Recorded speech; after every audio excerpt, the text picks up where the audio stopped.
Hi, my name is Dr. Charles, and the pretty lady next to me is one of my favorite patients, Lori. And between us is my dog, Dolce. Now, I've got somewhat of an unusual weight loss tip to share with you today. A tip that's been right under our noses our whole life. Literally. It's also one of the most important tips that I've shared with my patients in the clinic here in Fishers, Indiana. It's a very simple tip that could help you quickly lose 1 to 2 inches from your belly in under a week.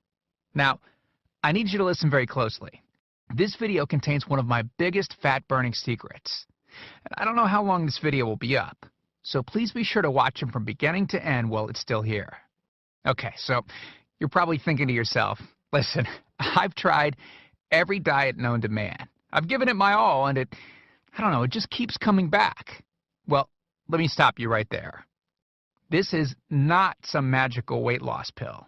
It has nothing to do with that crazy acai berry garbage or any special weight loss drops or any of the other incredibly scammy weight loss gimmicks that we see all over the internet these days. In fact, these tips date all the way back to the 1950s and help explain why the majority of all Americans are now considered obese. And no, it might not be because we eat too many bad foods. I'll show you how you should be able to eat some bad foods and still lose weight. Hey, believe it or not, it's not your fault. But before I get into the specifics, let me quickly tell you a little bit about myself. First of all, I'm a board-certified chiropractic physician, certified wellness practitioner, certified advanced nutritionist, speaker, author, have helped thousands worldwide. One more thing, before we go any further, let me tell you about someone that I'm extremely proud of, a patient of mine named Lori. Now, she was your typical working mom with 3 children to take care of. Yes, I said 3.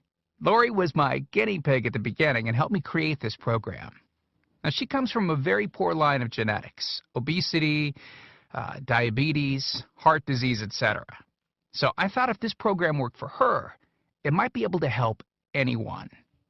This one specific tip that I'm about to share with you helped Lori lose 2 inches from her belly, lose 8 pounds in only 9 days, lose 2 inches from each thigh, lose 3/4 of an inch from each arm, drop 3 dress sizes.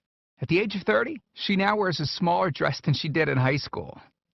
Now, I know you're probably skeptical, and I don't blame you. I mean, it sounds like something so dramatic that it must be torn from one of those supermarket tabloids, right? But it isn't. Lori ultimately lost a whopping 90 pounds of fat and dropped 16 dress sizes. 16! Lori went from this, 210 pounds, which, by the way, is the weight that she couldn't get rid of after her last pregnancy, to this, 120 pounds.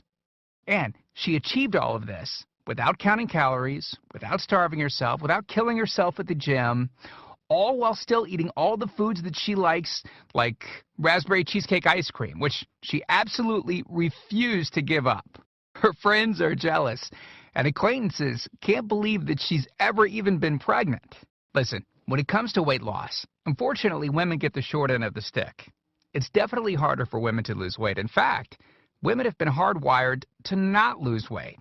And no matter how cheesy what I'm about to tell you sounds, it all makes perfect sense if we stop and think about it. Let me explain. It all stems back to the hunter-gatherer days of our ancestors. Men weren't built for fat storage at all.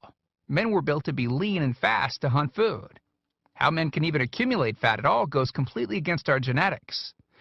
On the other hand, women were built for fat storage to be able to survive and care for children during famine.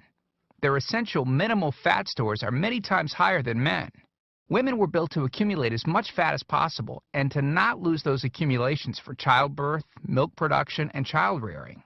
Now, unfortunately, we've been built to survive, not to look good. Women have a couple of major fat-storing roadblocks that hold them back.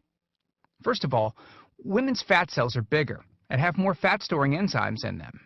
Men's fat cells have more fat-burning enzymes and are much smaller.